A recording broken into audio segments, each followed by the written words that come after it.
I wanted to talk about the Australian green or the Pakistani white mulberries.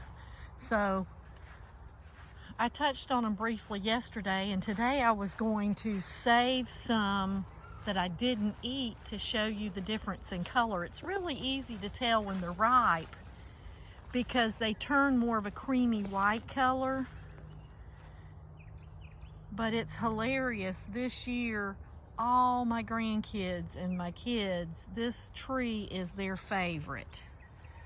So they were already here twice checking the trees out and finding berries. But there's one that was hidden.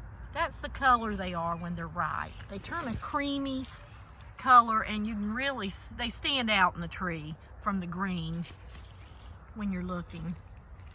So there's one right there, back there, that's ripe. And even in this colder weather, they are so sweet and delicious. Absolutely love them. And it's just funny that, you know, my grandson's like, I've never tasted these. These are my favorite. When I've had them for 3 or 4 years and the tree's always loaded. He says he never tried them. They are so good. Just sweeter than a donut. Oh my goodness. They are delicious. They taste like a super ripe. Oh, it's ridiculous. They're delicious.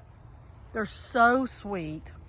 I mean, I tell the story. I was eating a donut one day, came out, I thought, why even pick this fruit? It's not even going to taste good after a donut.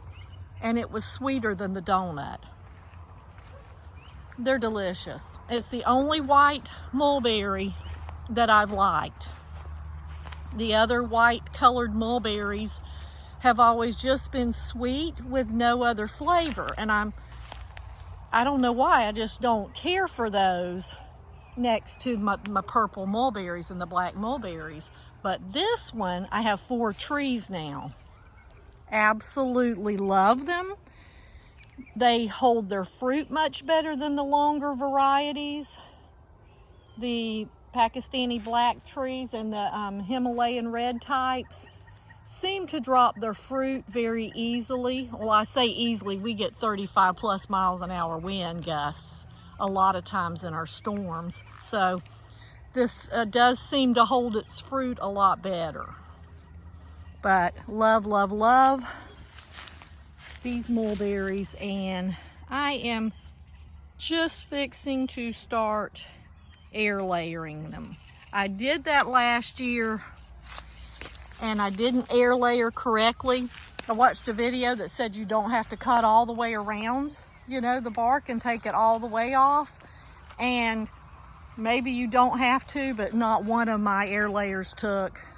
So I'll be doing it the traditional way this year.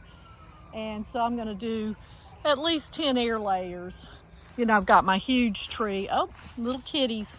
These are little kitties that just, I feel like they belong to someone maybe because their ears partly cut there at the end, and they do that when they fix them. But they have a good time out here in this orchard. And I feed them all the time too. So I say they're mine, but they're really not. Look at that. That is delightful mulberry. And it is looking delightful. Although I bet the sweetness isn't up there.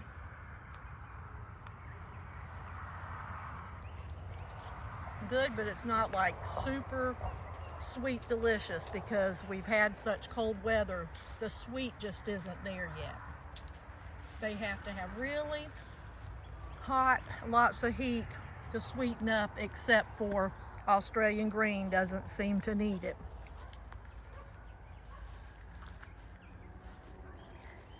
And then there's my big tree, and it's gorgeous.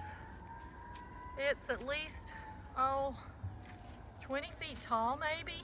It's so beautiful, and my grandson and I are cutting all back there and cleaning out. That is the Barbados cherry tree that was just massive all the way to the top of this tree, really.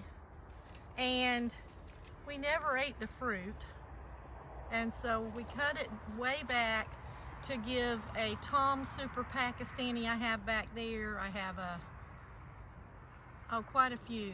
I have Australian green, and I have a mango, and just a lot of other things that I felt like would benefit from some more, you know, get out of the shade, have some more sun. So we cut that back. I'm excited. It's just looking so pretty out here. And I love mulberry season.